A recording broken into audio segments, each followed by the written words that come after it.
Bismillahirrahmanirrahim. Dikisahkan ada seorang tukang sol sepatu diterima ibadah hajinya, padahal ia tidak pernah berangkat ke tanah suci. Bagaimana ceritanya? Berawal kisah ini ditulis dalam kitab An-Nawadhir karya Syekh Syihabuddin Ahmad Ibnu Salam Al-Hulyubi, mengisahkan ada seorang ulama sufi yang masyhur yang bernama Abdullah bin Mubarak. Suatu ketika setelah selesai menjalani ritual ibadah haji, Abdullah ibnu Al-Mubarak beristirahat dan tertidur. Ternyata dalam tidurnya ia bermimpi melihat dua malaikat yang turun dari langit dan mendengar percakapan keduanya. "Berapa orang yang datang tahun ini untuk beribadah haji?" tanya salah satu malaikat kepada malaikat lainnya. 600.000 jamaah, jawab malaikat yang ditanya. "Berapa banyak dari mereka yang diterima ibadah hajinya?" "Tidak satu pun," jawab malaikat satunya. Percakapan itu membuat sang Abdullah Al-Mubarak bergetar hatinya dan sampai meneteskan air mata. Apa? Ia menangis dalam mimpinya. Semua orang ini telah datang dari belahan bumi yang jauh dengan kesulitan yang besar dan keletihan di sepanjang perjalanan. Berkelana menyusuri padang pasir yang luas dan semua usaha mereka menjadi sia-sia, fikirnya Abdullah Al-Mubarak. Sambil gemetar ia melanjutkan mendengarkan percakapan kedua malaikat itu. Namun ada seorang yang meskipun tidak datang menunaikan ibadah haji, akan tetapi ibadah hajinya diterima dan seluruh dosanya telah diampuni. Berkat dia seluruh ibadah haji mereka diterima oleh Allah Subhanahu wa taala. Ungkapan malaikat satunya. "Kenapa bisa begitu?" tanya malaikat. "Itu kehendak Allah Subhanahu wa taala." "Siapa orang tersebut?" tanya malaikat. "Ali bin Al-Muwaffaq, tukang sol sepatu di kota Dimash atau Damaskus." Mendengar ucapan itu, Abdullah Al-Mubarak pun langsung terbangun dari tidurnya. Sepulang haji, ia tak langsung pulang menuju rumah, akan tetapi langsung menuju kota Damaskus, Syria. Hatinya terus bergetar dan bertanya-tanya. Sesampai di sana, ia langsung mencari sang tukang sol sepatu yang disebut malaikat dalam mimpinya. Hampir semua tukang sol sepatu ia tanyai. Apakah ada tukang sol sepatu yang bernama Ali bin Al-Muwaffaq? "Ada, di tepi kota," jawab salah seorang tukang sol sepatu sambil menunjuk arahnya. Sampai di sana, ia mendapati seorang tukang sol sepatu yang berpakaian amat lusuh. "Benarkah Anda bernama Ali bin Al-Muwaffaq?" tanya Ibnu Al-Mubarak. "Betul Tuan. Ada yang bisa saya bantu?" jawab tukang sol sepatu. "Saya hendak tahu, adakah sesuatu yang telah Anda perbuat sehingga Anda berhak mendapatkan pahala haji mabrur, padahal Anda tidak berangkat ibadah haji?" Pernyataan dari sosok seorang sufi, Ibnu Al-Mubarak. "Wah, saya sendiri tidak tahu Tuan," jawab Ali bin Al-Muwaffaq. "Coba ceritakan bagaimana kehidupan Anda selama ini, sehari-hari yang Anda lakukan, rutinitas setiap hari. Coba ceritakan kepadaku." Permohonan dari sang sufi. Maka Ali bin Al-Muwaffaq pun bercerita, "Sejak puluhan tahun yang lalu, setiap hari saya menyisihkan uang dari hasil kerja saya sebagai tukang sol sepatu.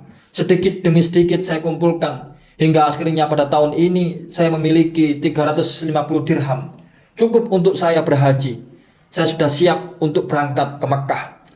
Tapi Anda batal berangkat haji," kata Al-Mubarak. "Benar," jawab Ali bin Al-Muwaffaq. Kemudian sang sufi bertanya, "Apa yang terjadi?" "Ketika itu istri saya hamil Tuan, dan mengidam. Waktu saya hendak berangkat, saat itu dia ngidam berat. Kemudian istriku mengucapkan suatu kalimat, 'Suamiku, adakah engkau mencium bau masakan yang nikmat ini?' Lalu saya mengatakan iya.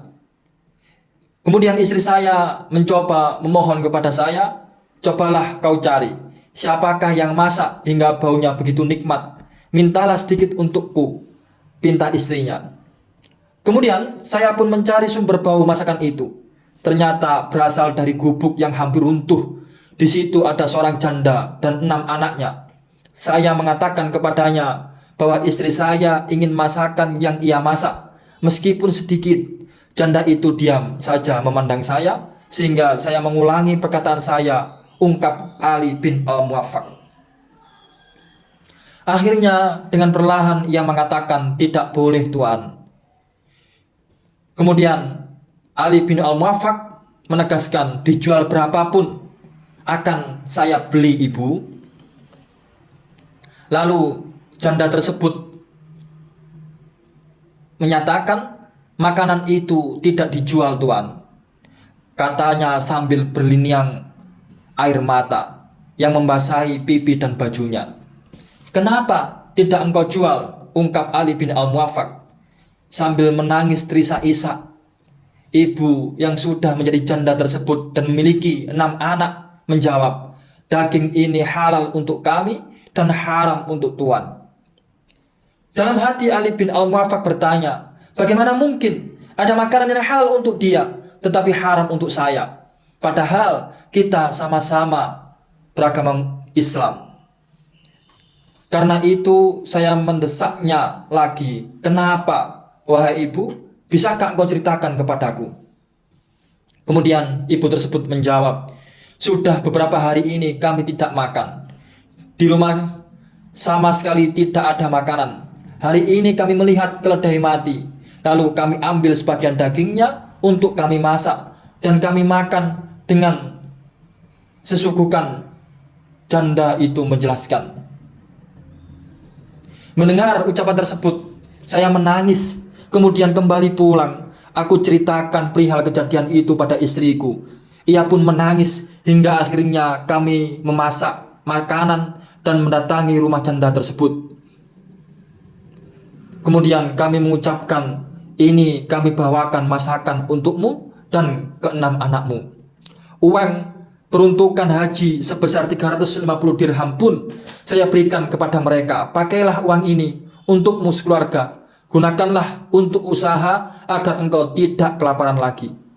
Mendengar cerita tersebut, Abdullah Al-Mubarak pun tak bisa menahan air mata. Ternyata inilah amalan yang dilakukan oleh Sa'id ibnu Muhafah, sehingga Allah menerima amalan hajinya meskipun dirinya tidak berkesempatan menunaikan ibadah haji.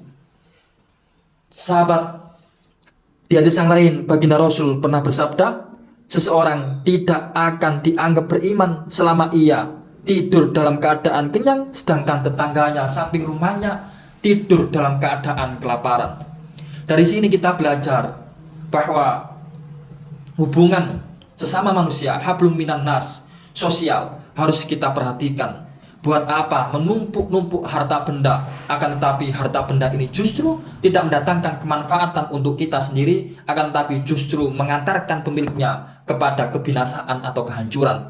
Ingatlah, hakikat harta yang kita miliki itu adalah 1. Pakaian yang kita kenakan saat ini, 2. Makanan yang kita makan saat ini, dan kemudian harta yang kita sedekahkan untuk kebutuhan atau kepentingan orang lain dan bisa diambil manfaatnya. Sehingga tabungan kita, meskipun berapapun jumlahnya, rumah berjejer-jejer, harta benda kita kumpulkan, emas, uang, perak dan lain sebagainya, itu pada hakikatnya bukanlah milik kita. Itu hanya sebatas Allah titipkan untuk kita. Yang satunya adalah sesuatu yang kita sedekahkan, makanan yang kita makan dan pakaian yang kita pakai. Itulah hakikat sebenar-benarnya harta yang kita miliki. Semoga bermanfaat dari kisah ini, dan semoga kita menjadi hamba Allah yang selalu dalam lindungan Allah dan selalu dalam jalan yang diridhoi oleh Allah Subhanahu wa taala.